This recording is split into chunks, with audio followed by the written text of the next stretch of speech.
Hey guys, welcome to the Smart Venture Podcast. In each episode, we're going to have conversations with some of the top investors, superstar founders, as well as well-known tech company executives in Silicon Valley. We'll have a coffee chat with them to learn their way of thinking and actionable tips on how they build or invest in a successful company. Before we start our show today, I want to make sure the listener, aka you, understand that everything a person say on the podcast only reflects to hers or his own opinion, not the show or the company they work at. Our guest today is a VP and Global Head of Business Development at LinkedIn. During his tenure, the size of LinkedIn network has grown from 13 to over 690 million members, and its revenue has grown from 30 million annually to 7.9 billion. Throughout his time at LinkedIn, he has driven strategic initiatives and partnerships that have supported user growth and engagement. And he has been involved in the formation and growth of LinkedIn's hiring, learning, marketing, and selling businesses. His name is Scott Roberts. Welcome to the second part of the conversation with Scott. In terms of team building, besides selecting athletes or generalists at the beginning and hire experts when the company grows bigger, what are some other characteristics do you look for while selecting your own team?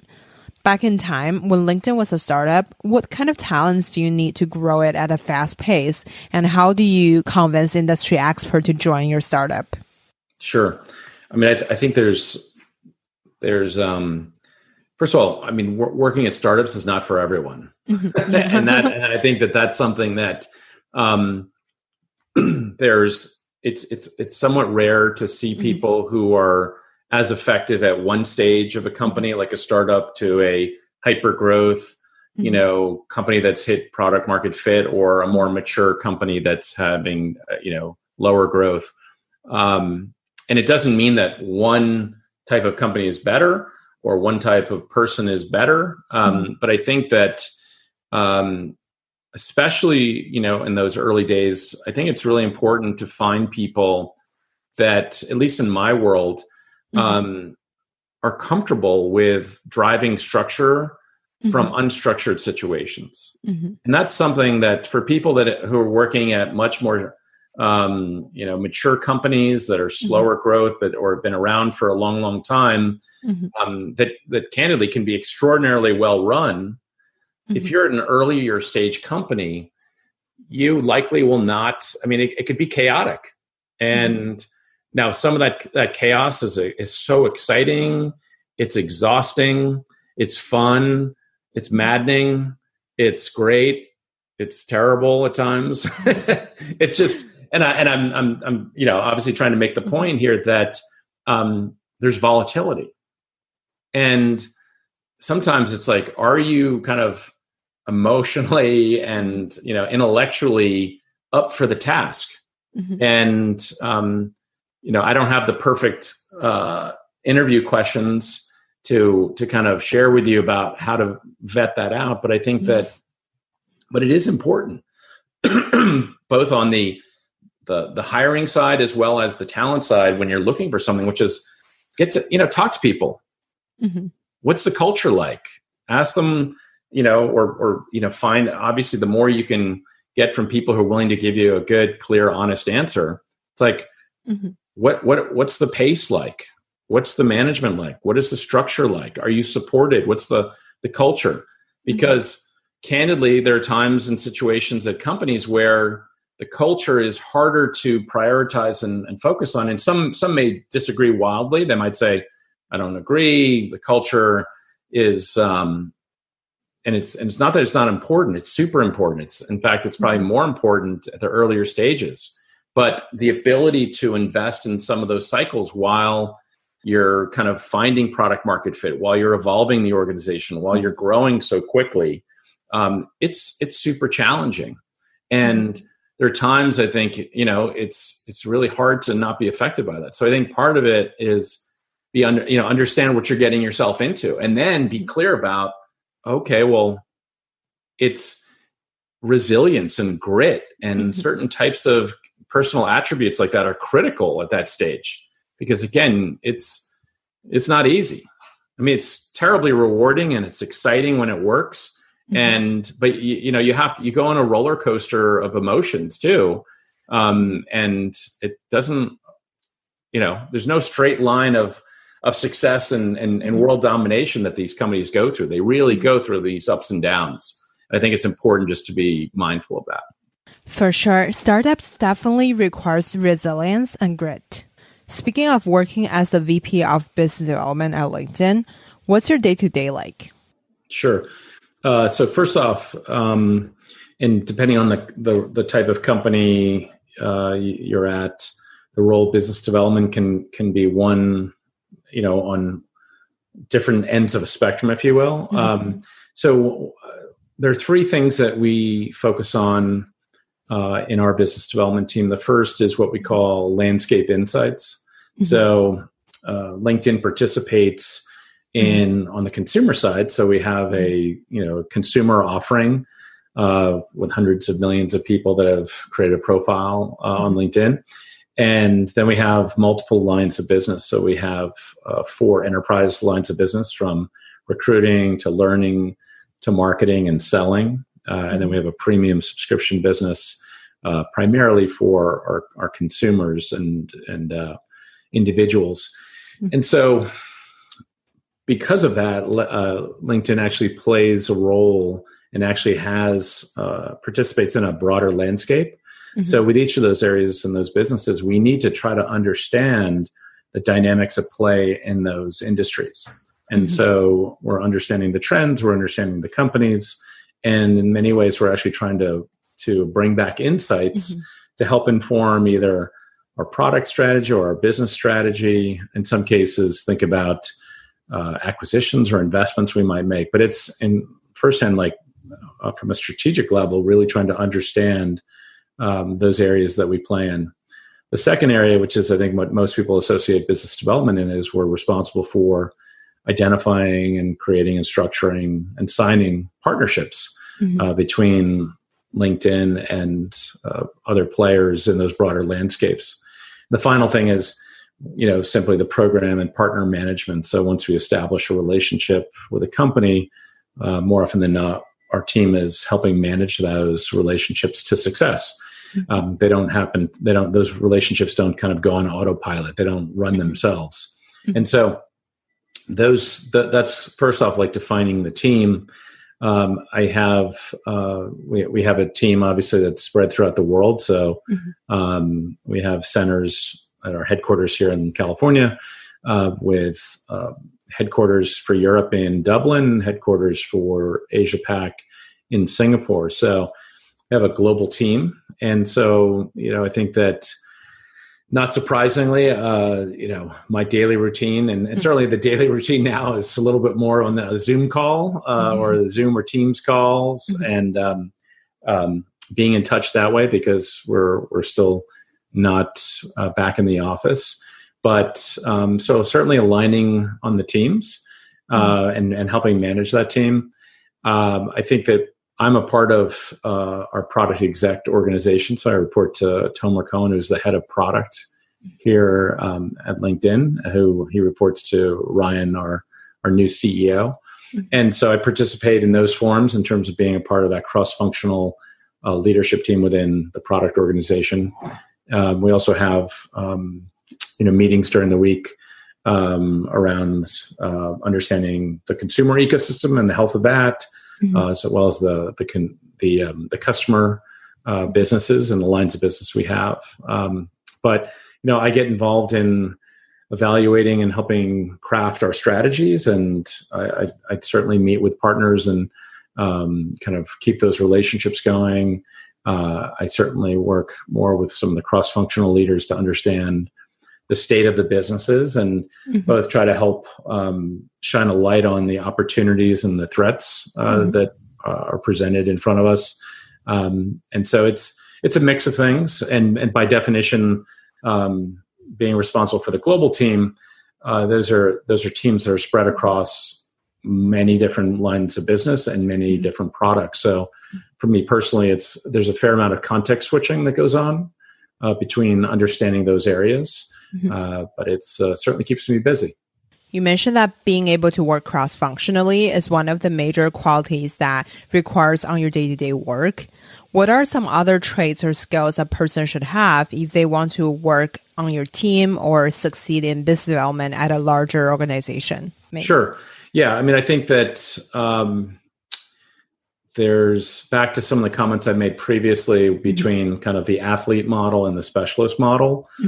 We found that people who have, special experience and background on things like the recruiting industry or the learning industry or advertising or the selling world or consumer internet or kind of the mobile space or knowing how to work with, publishing organizations. Those are kind of specific industry specialties or areas that I think are relevant to us.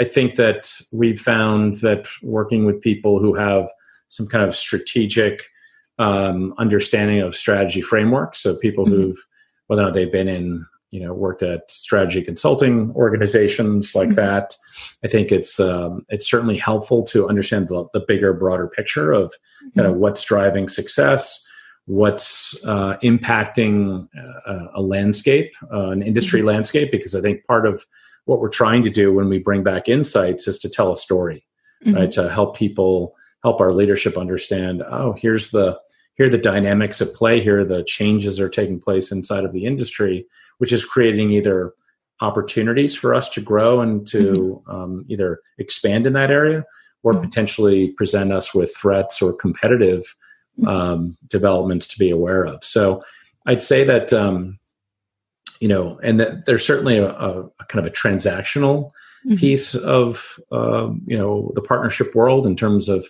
how do you take concepts, how do you define them into whether or not it's a term sheet or eventually to a contract. So having people that understand and have worked with our lawyers or, like on a transactional basis, I think is certainly very interesting. And then back to, and it's interesting, each of these things kind of maps to the different stages and the different elements of what the team does. The final piece of kind of the program management or partner management is, are you set up to help run a business or help run a function or help drive results to, what you're trying to accomplish? And that has with it a lot of different dimensions, which is in some ways selling, like you have to continue to sell and evangelize what you're doing, both internally and externally with other stakeholders, with other partners. It's also just trying to make sure you're diagnosing what's happening and understanding what's driving success or what's getting in the way of success.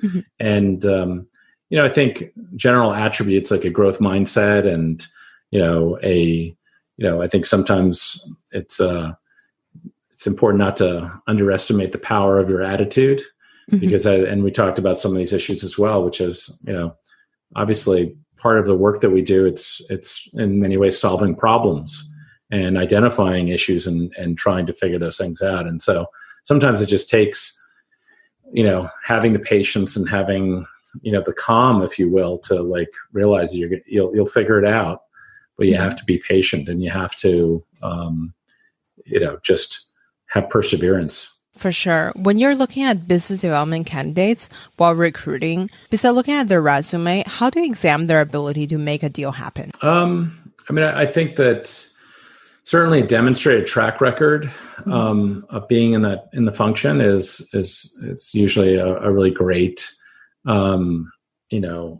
indicator of whether or not someone can do the job or let alone be very effective in it. But I think that sometimes there's attributes that people might have, right, which are whether or not they, back to the question of if they've done something like consulting or if they've done something like program manage or at times if we've worked with people who have a background in venture capital or in banking where they've actually been in that role of trying to kind of help understand the evolution of an industry, or in some cases, have those skills. Because it's not just, hey, we need to have someone who's definitely done X years of business development, the exact same type of company for a certain amount of time. I think we're looking for, skills and capabilities and, people who can add a different dimension to the LinkedIn culture. We're not just looking for one type of person. I think that we're looking for people with a diverse set of experiences, diverse set of backgrounds, and because those are what makes the best teams. If someone either recently graduated from school or haven't had direct experiences in business development, how should they take action and build a track record to get themselves into the door? I think that we don't do a lot of, for my team specifically, we don't do a lot of hiring right out of school, but places like LinkedIn and other companies, I think they have rotational programs of business leadership programs have been very popular at LinkedIn. There have been ones that are on the selling front and more go to market. There's some that are more focused on the finance and the analysis and kind of strategy areas. And I think that those are certainly areas that we've been able to find people to hire from. But we've, in some situations, people who've, had a couple of years out of school, whether it's in a selling function or a marketing function or product function. I think that we've very much valued bringing people in with different experiences because, again, in our case, business development has a strategy dimension to it, has a product dimension to it, it has a kind of operational excellence part of it. So I think it's, we try to look beyond just a small cohort of people who have exact specific experience to replicate. When it comes to negotiating deals, I'm sure there were startups with lesser resources trying to negotiate a deal with a larger scale company like LinkedIn. How should they position themselves for success? It's a good question, and it's a hard question, and I don't think there's one answer to it. I think that I think it depends upon the context, right? Of what is it that the company's doing? What is it that the bigger company's trying to accomplish? I think that it is, especially when I think the economy has challenges like it has now. I think that a lot of times companies will focus on prioritization quite a bit. And so I think that, when it comes to the motivation and prioritization that companies will put on partnering and aligning, I think it's super important that to ensure that it ties up to what the company cares about. Now, in the case of a smaller startup company that may want to get distribution or may want to get some leverage by working with a larger company, I think it's also, first of all, it's not easy because the question of why, if it doesn't fit within a larger company's strategy to support a program like that, because usually a one-off partnership with a smaller, unproven startup is going to be pretty difficult unless that startup is showing incredible velocity and growth. The question is okay, well, if you struggle deciding, or if you have a hard time articulating why it should matter to the bigger company, you may have a problem, right? Because sometimes it's pretty simple, right? Which saying and that I think is part of what's important in this role is being able to step in the shoes of another person, step in the shoes of another company to really try to understand their point of view. And oftentimes companies or people don't like to do that because they're so focused on what they need or what they want for themselves. But if you're trying to do something around partnering, it's critical because if you're kind of pitching or selling an idea, you better understand why it matters, or else you're going to run into challenges.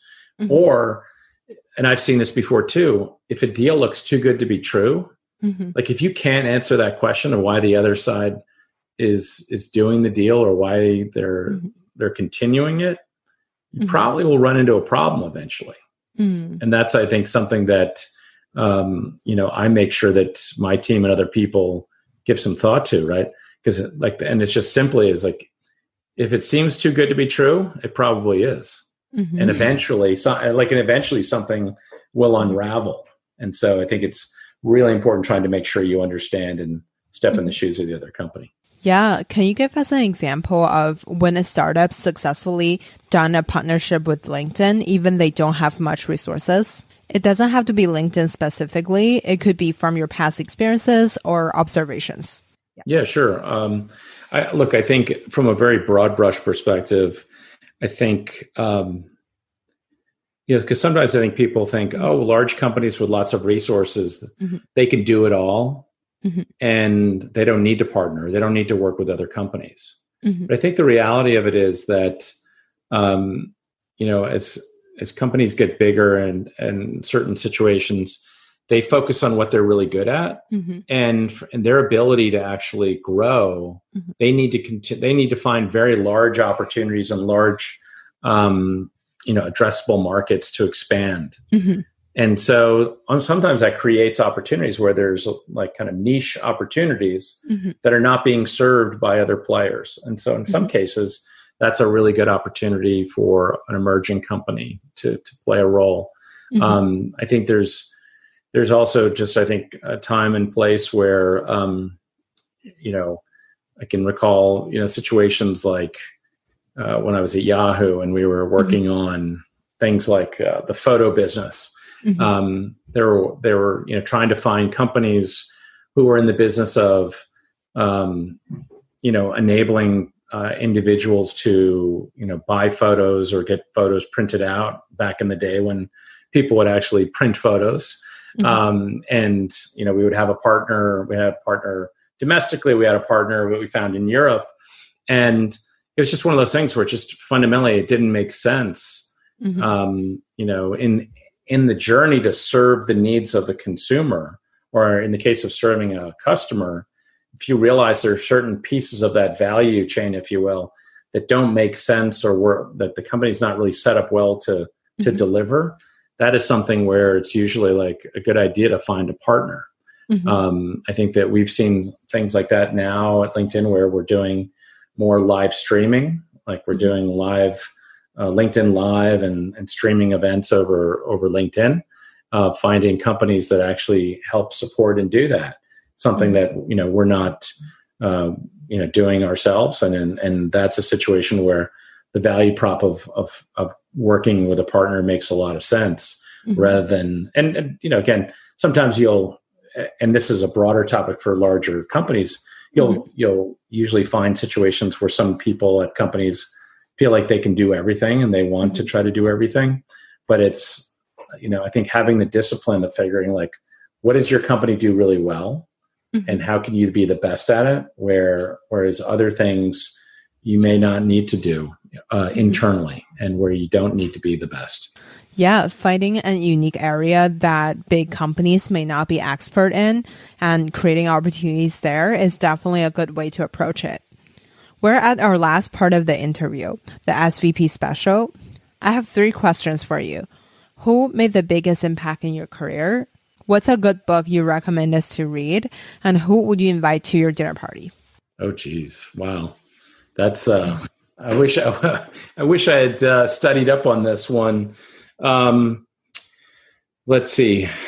Who's had the biggest impact on my career? I think I've been really grateful and very fortunate to work with a lot of terrific executives and just have the support of many people.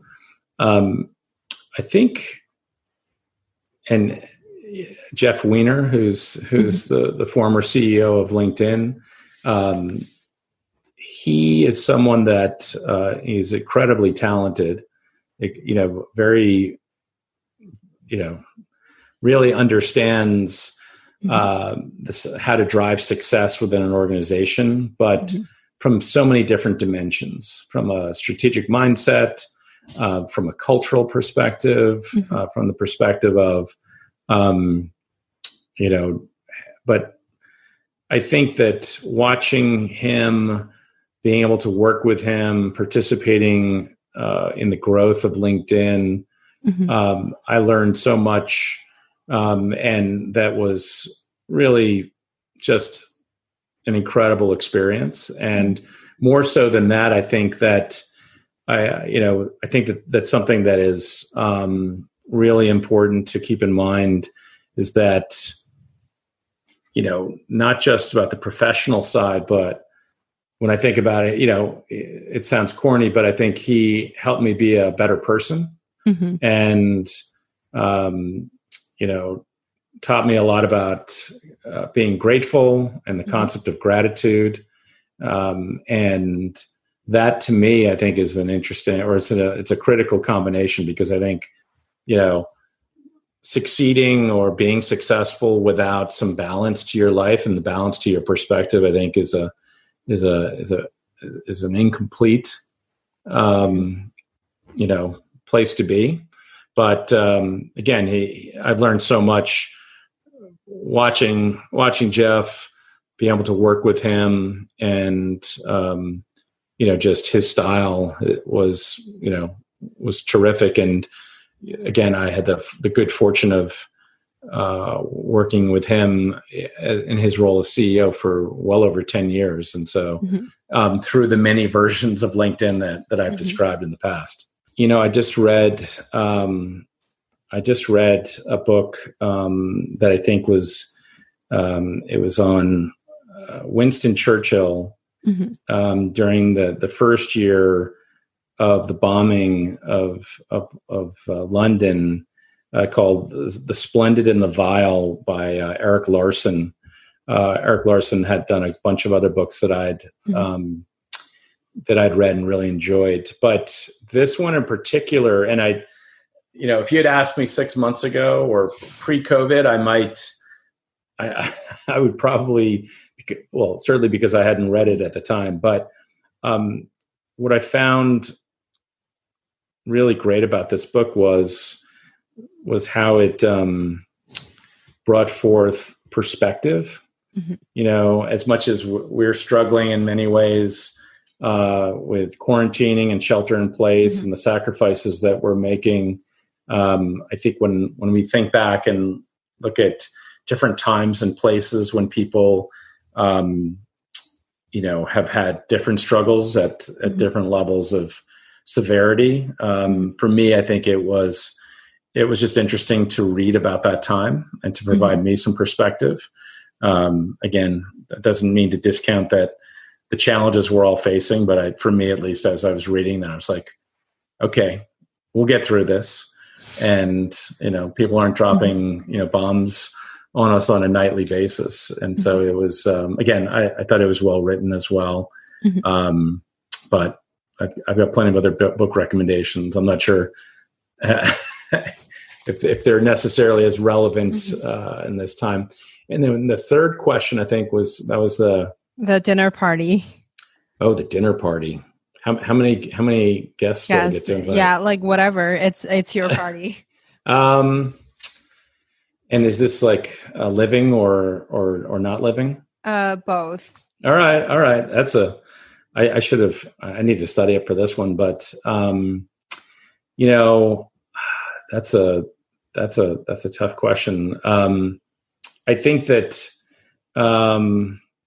I think people that I admire, that I think would usually make for a good dinner conversation. I think Michelle Obama comes to mind. Just a really impressive woman who demonstrated incredible leadership, and a great partner for our former president. I think Elon Musk, which I'm not sure how well everyone, I think all these people are, I think Elon Musk he's a controversial person, but I do find what he goes after very large opportunities, and I find that is super impressive and inspiring. And I think that the world needs bigger thinkers. I would probably add Reid Hoffman, who's the founder of LinkedIn, who's helped hire me to LinkedIn, and has just a really he's a very thoughtful person. And when I say thoughtful, while he is a nice and thoughtful person, it's just he's a cerebral person as well. And I think that he's got incredible ideas to share, and it's always interesting to know what he's thinking. I don't know. I'll leave it at that. I'm sure we would have a lot more room at the table, and I'm sure I'd have plenty of other people throughout history to reference. But I think that's a decent start. Yeah, those are super interesting guests. We're at the end of our show. Scott, I know that you made some great investment in startups. Do you want to share with us what you're looking for in startups when it comes to investing? Sure. I think that I don't have a formula necessary for investments. I do kind of a few things. I've invested through funds before. So I invested in a fund called Ride Ventures, which is run by an old colleague and a friend of mine from many, many years ago. And so in that perspective, that provides a certain amount of, diversification, if you will. There's then, I think, investments that I've made directly. It's oftentimes based upon either a product I'm excited or inspired by, or someone I've done some work with, either who's been a colleague. I think some examples. I invested in the Aura ring, so which is actually, interestingly enough, I think going to be used by the NBA players as they get back to the season. There was a story I think today about it. It's a product I've been using for well over a year to help track sleep and improve your sleep patterns and habits. Again, that's a product that I've really loved. There's a host of companies that, former LinkedIn colleagues of mine have worked at. So, things like NerdWallet or Wealthfront, Ginger.io, Curated, TrueWork. And so those are, I think, the common denominator more the people that are involved in those rather than necessarily, the category. I've invested in Ripple, which, is an interesting, category of, cryptocurrency and, blockchain. And then, one of my former team members started something. I was an investor in that. And actually one of my former partners, started a company called Theta Lake in the compliance space, which I invested in. And that's, based upon the relationship and the history of working together and having that trust. So that's, again, it's not necessarily formulaic, but I'm also, in many ways trying to find things that, have some positive impact on the world. And that's where things like, the Aura Ring, or there's a company called Interplant, which is technology for the agricultural industry is another one. So that's just a little bit of a story about the investments. Yeah. Thank you so much for sharing with us. And thank you so much, Scott, for coming onto the show. I appreciate coming on, and it's been fun having the conversation. All right, that's all we have for today. Thank you so much for listening to this episode of Smart Venture Podcast. If you like it, please leave us a quick review and hit subscribe so you don't miss any tips from the experts. If you want to see more behind the scene, please go to smartventurepod.com. If you want to connect with me, all my socials are at Grace Gong GG. Besides LinkedIn, it's just Grace Gong. See you next time.